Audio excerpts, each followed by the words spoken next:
do que o primeiro.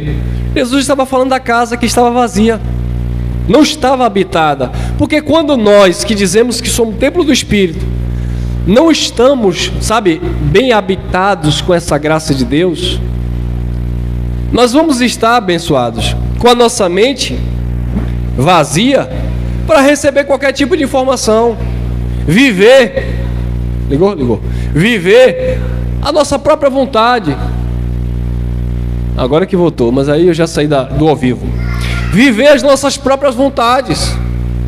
Então nós somos templo do Espírito, mas o Espírito precisa de fato estar vivendo em nossas vidas.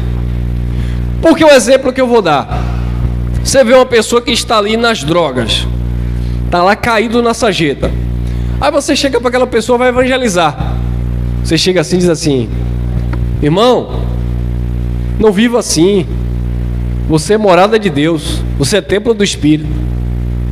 Aquela pessoa vai olhar para você, vai se convencer que ele está certo, ou que ele está fazendo aquilo ali, ou está vivendo aquilo ali, que é uma vontade de Deus, já que ele é templo de Deus. Não, irmão, se ele é um filho de Deus, ele não vai deixar de ser filho. Agora, ele não está vivendo como casa espiritual, ele precisa aprender isso.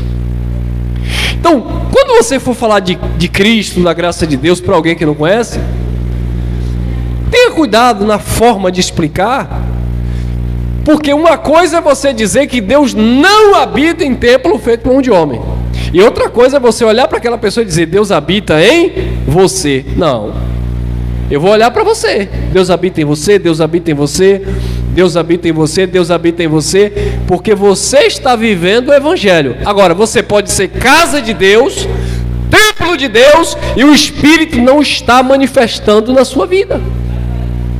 Por quê? Porque talvez seja o espírito do próprio homem. Eu já vi muita gente em graça dizendo assim: para mim não me interessa se Paulo diz que tudo é lícito, nem tudo convém. Para mim tudo convém. Como assim? Que espírito é esse? Que espírito é esse? Do homem, não é de Deus. Irmão, eu sou livre, então eu faço o que eu quero da minha vida. Como? Paulo disse: vivo não mais, Cristo vive em mim. João Batista disse: é necessário que eu diminua, que ele cresça. E como que eu vou dizer que eu sou templo e morada do Espírito, ou que eu estou cheio do Espírito, mas na verdade quem está se manifestando sou eu, é o meu eu.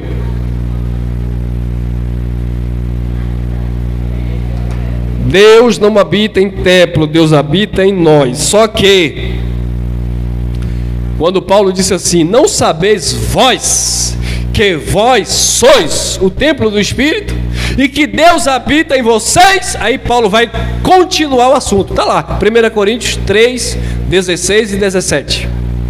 Não sabeis vós que vós sois templo do Espírito e que Deus habita em vós? Aí no 17 Paulo diz assim: se alguém destruir o templo de Deus que sois vós, Deus os destruirá. E o que é destruir o templo de Deus que sois vós?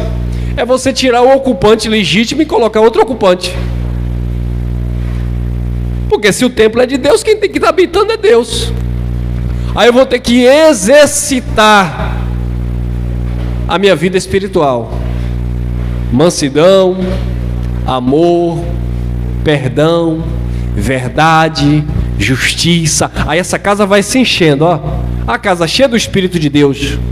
Agora eu venho malícia, prostituição, carnalidade de um modo geral, droga, bebida, confusão, guerra, contenda. Essa casa não está cheia do Espírito não, filho.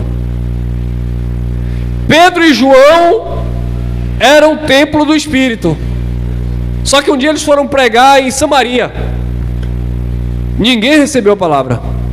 Pedro chegou, mas Tiago e João, os irmãos, chegaram para Jesus: Jesus, nós fomos pregar em Samaria, eles não receberam a palavra. O Senhor quer que nós oremos e desça fogo do céu, assim como fez Elias?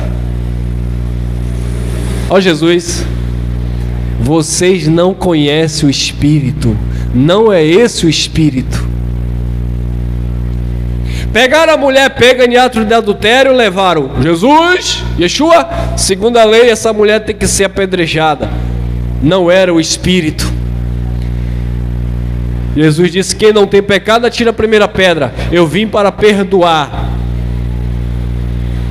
Eu vim para abrir os olhos. Eu vim para salvar, purificar, santificar, limpar a casa e não condenar. Ele veio condenar em 70 os rebeldes. Olha lá, e nós vamos ver aqui, ó. Vós também, como pedras vivas. Irmão, vocês que vão assistir essa mensagem aqui no YouTube, houve uma pane na nossa internet, portanto você assistiu a primeira parte e estará assistindo a segunda parte, tá bom? Então vamos fazer o seguinte: a primeira parte foi ao vivo, 9 horas da manhã. Eu vou estar postando agora, você que está ao vivo aqui, você estará assistindo essa mensagem agora às 19 horas de domingo. Portanto, não teremos nosso bate-papo, você ficará com a segunda parte da mensagem. Vós também, como pedras vivas, sois edificados casa espiritual e sacerdócio santo, para oferecer sacrifícios espirituais agradáveis a Deus por Jesus Cristo. 6. 1 Pedro 2,6 diz assim: por isso também na Escritura contém, ou se contém, está escrito: eis que ponho em Sião a pedra principal da esquina. Como é que essa pedra ia ser Pedro, gente? Olha que coisa, que religiosidade, né? Olha o fundamento, como é que essa pedra aqui ia ser Pedro? Eis que põe em Sião a pedra principal da esquina, eleita e preciosa, e quem nela crê não será. Como que essa pedra ia ser Pedro, se Pedro causou um monte de confusão? Eu vou falar de duas confusões que Pedro causou, quer ver? A primeira confusão que Pedro causou foi quando Jesus ressuscitou. O que foi que Pedro falou? Vou pescar. Pegou as redes e se mandou para o mar. Como Pedro, ele era... Se Pedro estivesse vivendo no nosso tempo, Pedro seria um grande influenciador digital. Então, Pedro, ele era um grande influenciador. Ou seja, Pedro era um líder. Pedro liderava. Então, quando ele disse vou pescar, os outros disseram nós vamos também. E todo mundo seguiu a Pedro. A segunda vez que aconteceu de Pedro entrar em confusão foi quando Pedro chegou lá em Antioquia, está lá em Gálatas capítulo 2, versículo 11 em diante. Pedro estava ali comendo, bebendo, se divertindo com os irmãos em graça. Quando ele viu Tiago e os demais chegando, dissimuladamente ele se retirou, alguns judeus com ele e até Barnabé. Então Pedro ali já estava causando confusão, querendo judaizar os gentios. Então, só nessas duas situações nós percebemos que Pedro, ele era instável. Pedro, ele era inconstante. Tanto é que no dia também que Cristo foi pego, Pedro negou Jesus 3 vezes. Disseram ali: olha, tu és um dele, porque a tua fala te condena. As características é bem semelhante. Pedro disse, Pedro blasfemou: eu não conheço tal homem. Eu não sei, eu não posso traduzir e interpretar, mas eu não sei o tipo de linguagem que Pedro usou dentro da sua cultura, mas por certo Pedro deu palavrão. Pedro cismou: não conheço esse homem, não quero conta com ele. E o pessoal: não, é você mesmo, você não. Como é que Pedro seria essa pedra que quem cresce nele nunca seria confundido? Pelo contrário, Jesus disse: Pedro, quando... E ele já era apóstolo, tá? Já era apóstolo. Não, porque né? Não, pô, irmão Cunha, eu sou apóstolo. Eu era pastor, passei a ser bispo, e agora eu sou apóstolo, aleluia. Eu sou convertido 3 vezes mais. Por quê, pastor? Pastor não, apóstolo. Eu era pastor convertido, aleluia. Passei a ser bispo, convertido 2 vezes. Agora eu sou Pai, Filho e Espírito Santo. Eu sou apóstolo. Eu sou santo 3 vezes mais.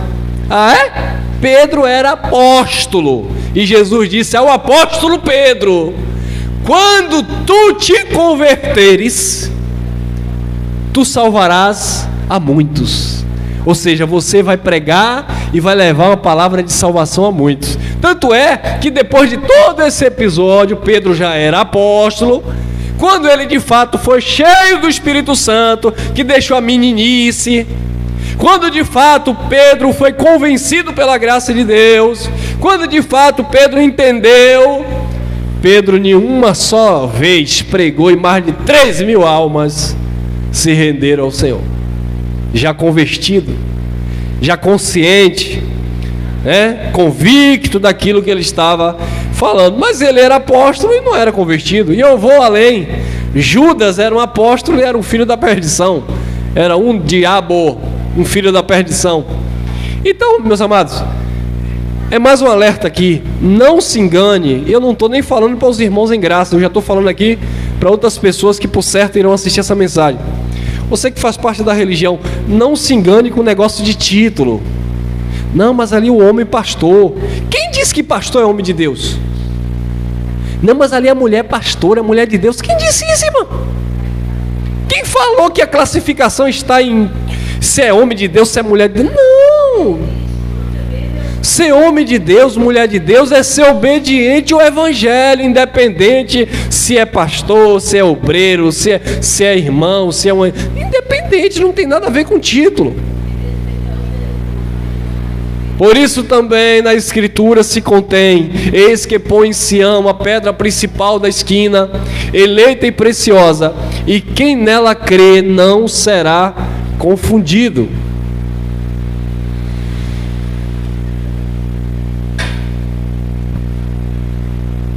(7) 1 Pedro 2,7. E assim, para vós, os que credes, é preciosa, mas para os rebeldes, a pedra que os edificadores reprovaram, essa foi a principal da esquina. Então, os edificadores, eles são contra o fundamento. Por isso o tema: fundamento versus edificadores.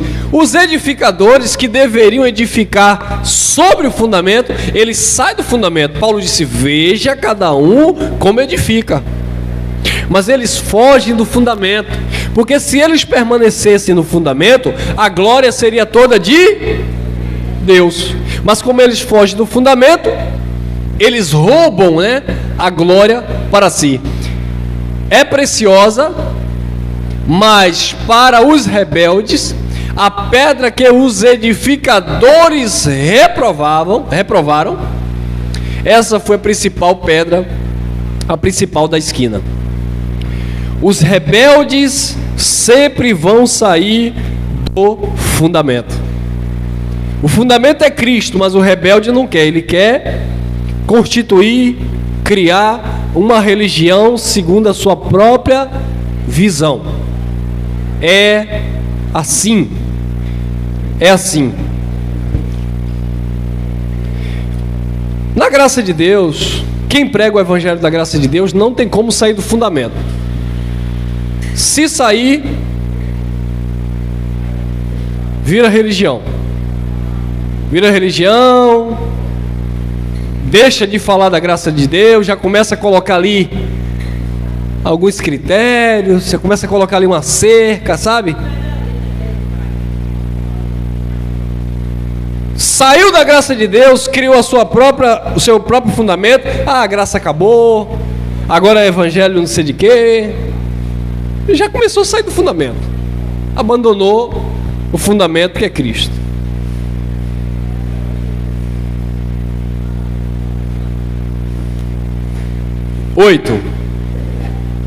E uma pedra de tropeço e rocha de escândalo para aqueles que tropeçam na palavra, sendo desobedientes, para o que também foram destinados.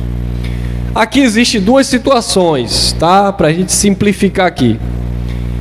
Existem aqueles que vão desobedecer o Evangelho porque foram destinados para isso, tá?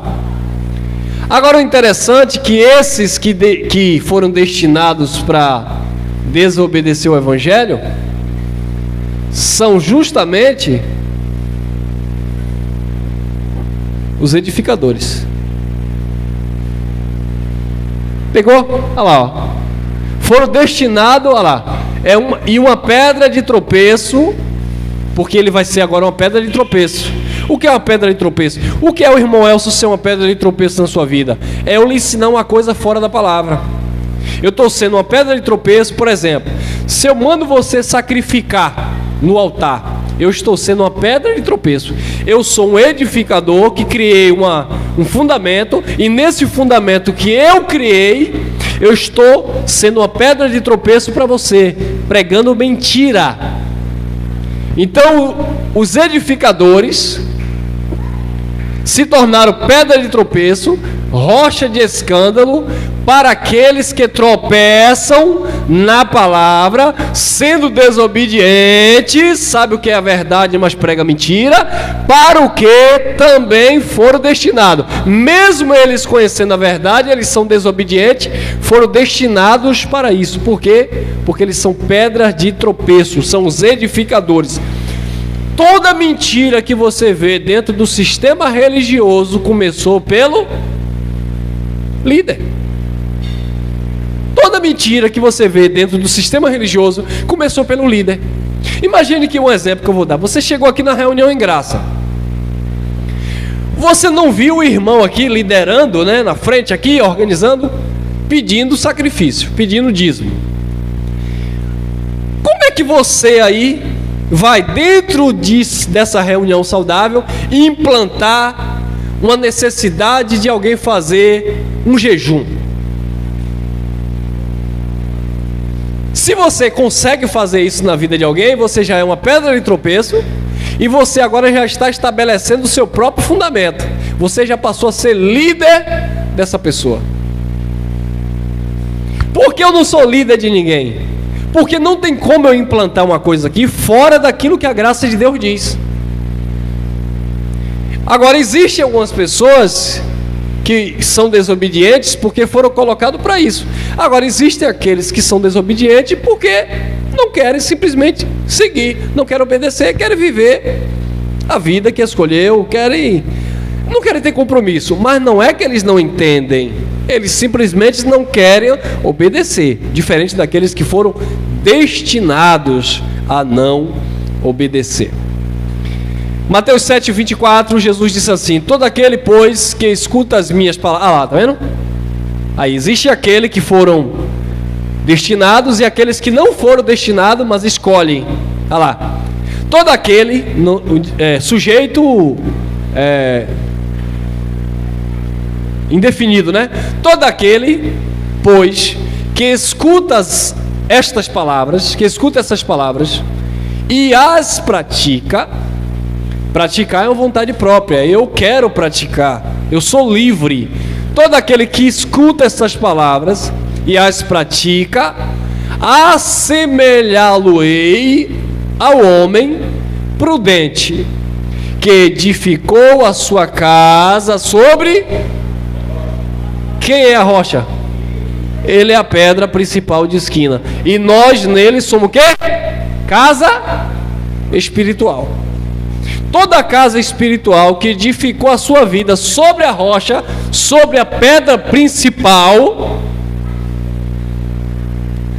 é comparado ao homem prudente que, 25, que desceu a chuva, correram os rios, assopraram os ventos e combateram aquela casa, e a casa e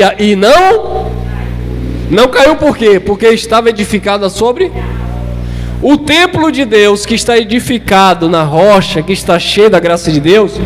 Vem todas essas tribulações aqui, ó. Isso aqui está falando de tribulações da vida.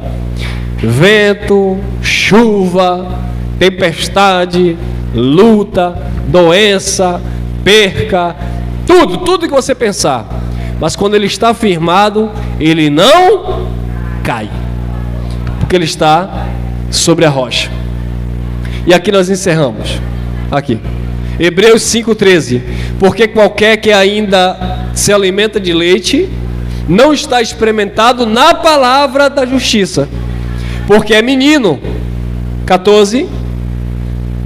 Mas o mantimento sólido é para os perfeitos, os quais, em razão do costume, têm os sentidos exercitados para discernir tanto o bem quanto o mal. Tem os sentidos exercitados. Tudo na vida é exercício. Você precisa exercitar, praticar para melhorar. Se você não pratica, você não melhora. Você vê isso, uma criança que começa a estudar. A criança começa ali estudando. Ela está praticando todos os dias. Você vai vendo a evolução da vida da criança. Safira chega lá em casa com uns deveres cabulosos que ela me pergunta. Eu digo, filha, estreitou aí, viu? No meu tempo de escola não tinha esse negócio não. Complicado. Mas por causa da mente que está sendo exercitada, ou seja, o contexto já está na mentalidade dela. Ela diz, meu pai, eu já sei, isso aqui é assim, assado, porque já está ali na mentalidade dela. Quando você exercita algo, já está ali e vai fluindo naturalmente. Eu falo isso na minha escola de treino, de luta. O que eu faço, repito, que às vezes eu faço naturalmente, o próprio corpo já faz o movimento porque eu pratico. Quando eu leio o Evangelho da Graça, quando eu medito na palavra, quando eu me coloco, sabe, me incluo aqui, isso é um exercício diário. Tudo que você faz, se você se dedica, você está exercitando, e aí você vai discernindo tanto o bem quanto o mal. Mas por que, irmão Elcio, a religião é tão enganada e engana tanto? Porque falta exercício. Lá o líder diz assim, fechou aí. Ninguém se preocupa para pesquisar. Na nossa mente, amados, era uma ofensa o pastor falar uma coisa e você chegar lá, ó. E se você fazia isso, você era um rebelde e ainda fazia escondido. O pastor leu esse texto, deixa eu dar uma olhadinha aqui, mas tinha que ser, ó, discretamente. Porque se o pastor percebesse que você estava indo de encontro àquilo que ele estava falando, ele te repreendia no meio da igreja. Ei, que é isso aí? Você é ovelha. E como eu já ouvi isso, minha esposa? Vocês são ovelhas, tem que obedecer o pastor. Pastor fala, você tem que baixar a cabeça. Como, irmão? Não é assim.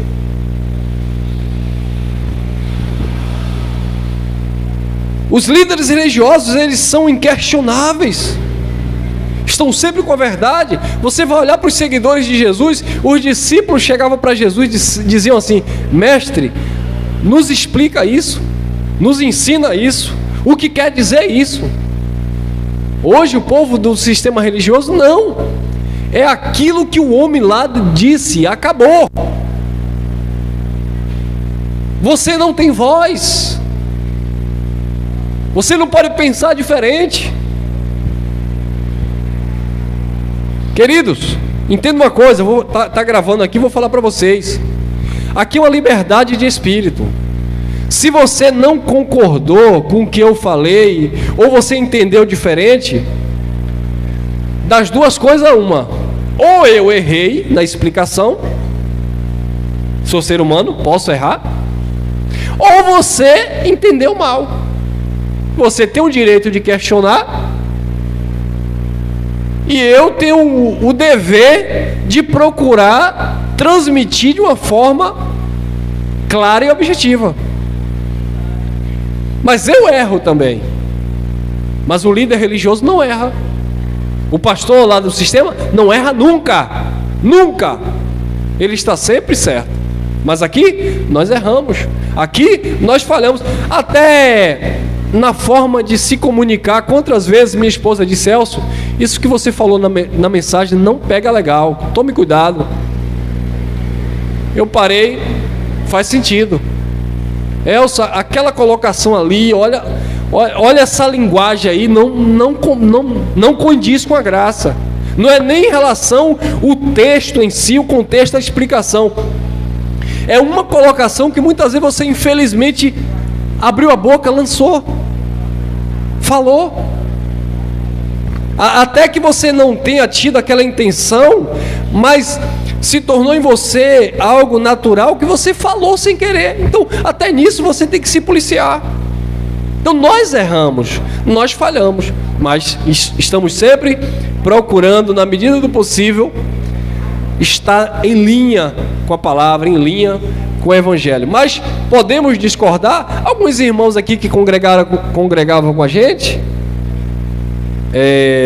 se retiraram, mas eu sabia por que eles estavam se retirando, tá? Alguns irmãos deixaram de se reunir por questões pessoais, né? Questão pessoal que aí é de cada um. Perdeu a vontade, a ocupação, etc., prioridades, etc. Mas outras pessoas deixaram de se reunir por causa da palavra. Como eu já sei, o que é que eu vou fazer? Vou comprar briga? Irmão, não concordo com você pregando o Evangelho da Graça, chamando Jesus, porque o nome é Yeshua. Eu vou fazer o quê? E outra coisa, irmão, olha, eram pessoas que nos ajudavam financeiramente, contribuía bem, fielmente. Só que entenda uma coisa, eu não estou aqui para ficar passando a mão de cabeça de pessoas por causa de oferta.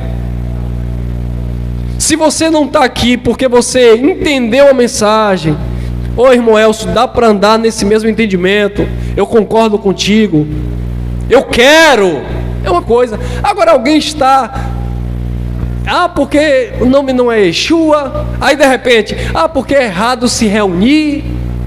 Como assim, irmão? Como assim? E aí saiu uns 3 por aí, e aí eu vou fazer o quê? A graça não é minha, o fundamento não é meu. Se eu errei dentro do fundamento, vamos lá, irmão, você tem razão. Agora, se eu não errei, você pode fazer igual o cara da caminhonete, pode deixar seu carro aí na porta, pode dar aí oferta de milhões. É aqui, não tem como mudar aquilo que Papai do Céu já direcionou. Amém, meus irmãos? A sua graça nos basta. Graça e paz, e até o próximo encontro.